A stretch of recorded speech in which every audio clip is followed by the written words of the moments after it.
Imagine this, you're walking down a bustling city street on a warm winter's day.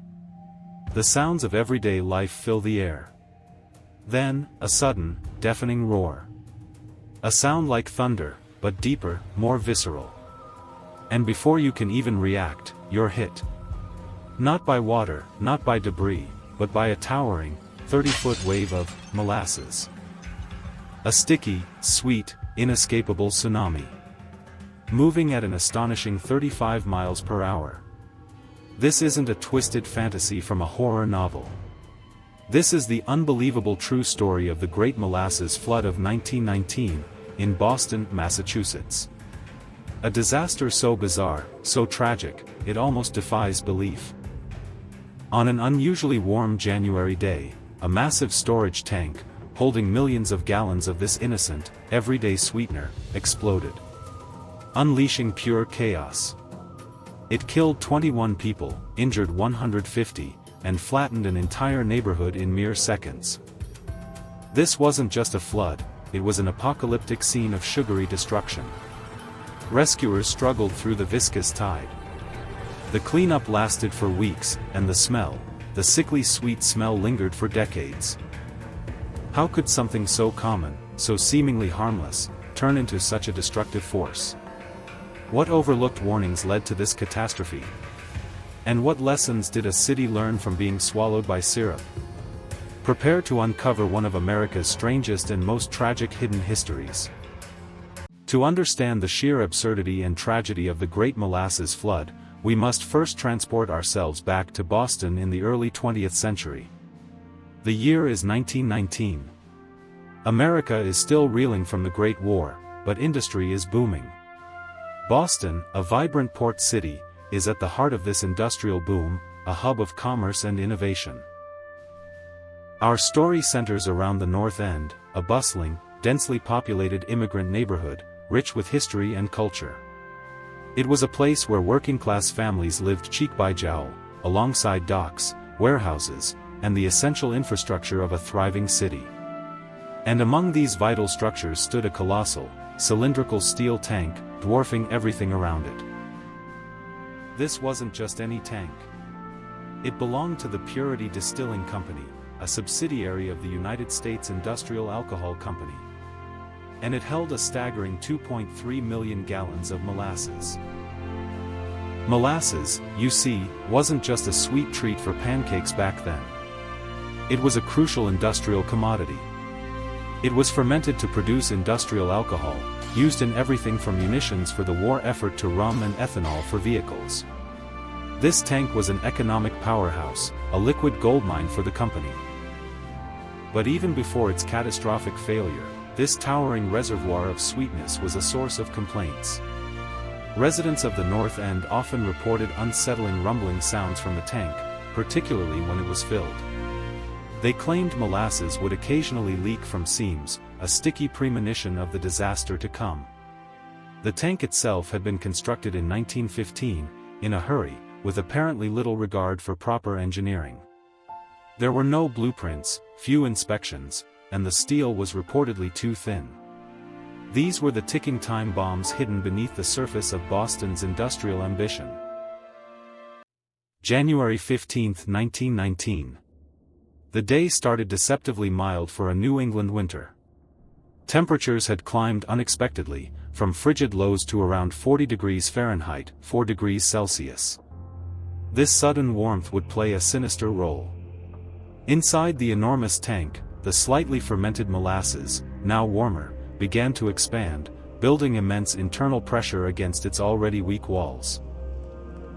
At approximately 12:30 p.m., the unthinkable happened.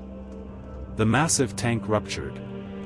Not with a simple crack, but with an explosive force so immense, eyewitnesses claimed it sounded like a cannon shot or a subway train derailing. Steel plates, some weighing several tons, were ripped apart and hurled hundreds of feet through the air. One plate even slammed into the supports of an elevated railway nearby. In a terrifying instant, a wave of molasses, estimated to be between 15 to 30 feet high, 5 to 9 meters, erupted from the fractured tank. It wasn't merely a spill, it was a devastating liquid avalanche.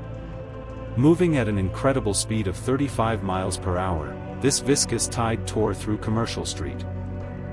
The impact was apocalyptic. Buildings were ripped from their foundations. Wooden structures splintered into kindling. A fire station was reduced to rubble.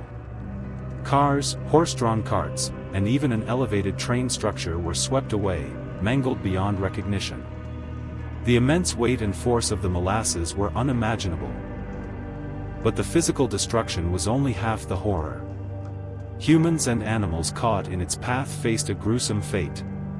Many were simply drowned, suffocated by the thick, sticky substance. Others were crushed by the wave itself or by the debris it carried.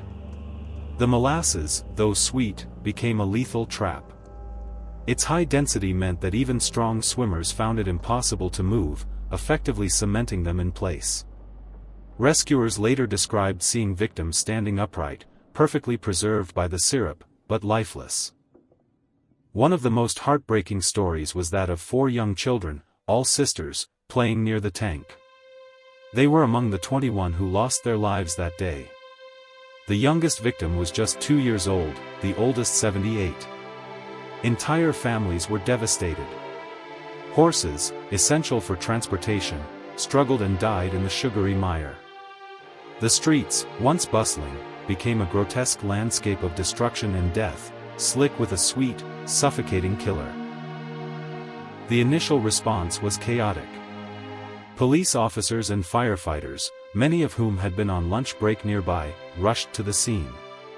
Sailors from the USS Nantucket, docked in the harbor, joined the rescue efforts. But navigating the disaster zone was almost impossible. The molasses was up to 3 feet deep in some areas, making every step a struggle. They had to use axes, ropes, and even their bare hands to pull victims from the sticky grip of the syrup. The task was harrowing, often futile. The aftermath of the Molasses Flood was a nightmare of epic proportions. The cleanup effort was monumental. Firefighters, aided by teams of volunteers, used seawater from the harbor to wash the molasses from the streets, but the task was arduous.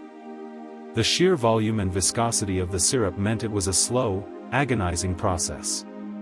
The molasses seeped into every crack and crevice, covering everything from lampposts to train tracks. For weeks, the city of Boston was paralyzed by this sticky disaster.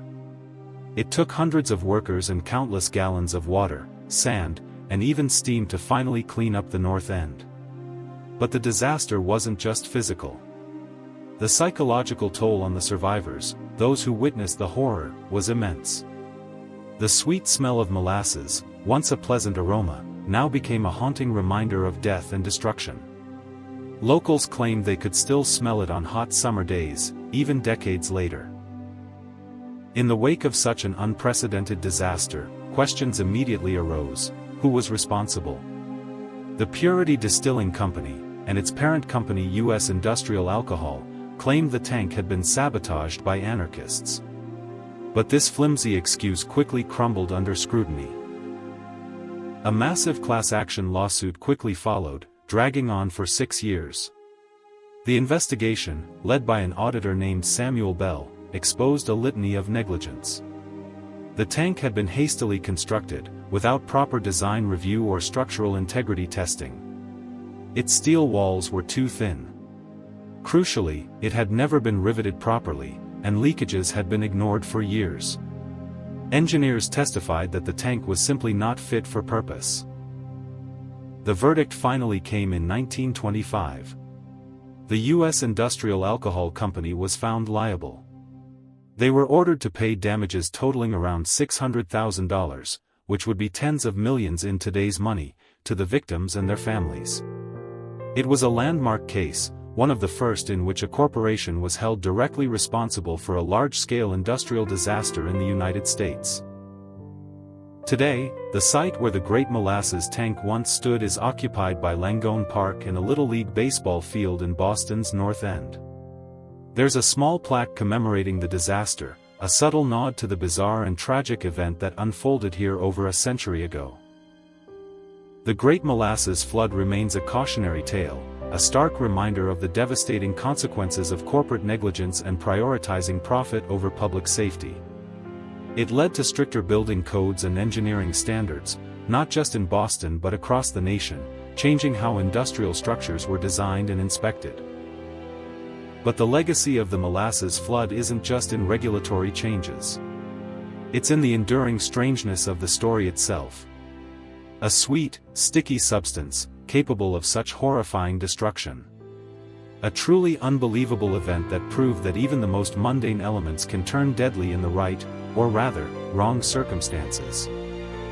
And even today, some locals claim that on a hot summer day, if the conditions are just right, you can still catch a faint, sweet scent of molasses clinging to the air in Boston's North End, a phantom reminder of the Great Flood of 1919.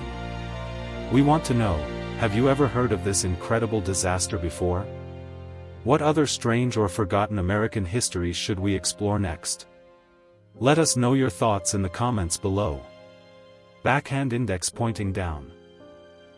If you found this hidden story captivating, please hit that like button and subscribe to Micro History USA for more unbelievable tales from America's past. Thanks for watching.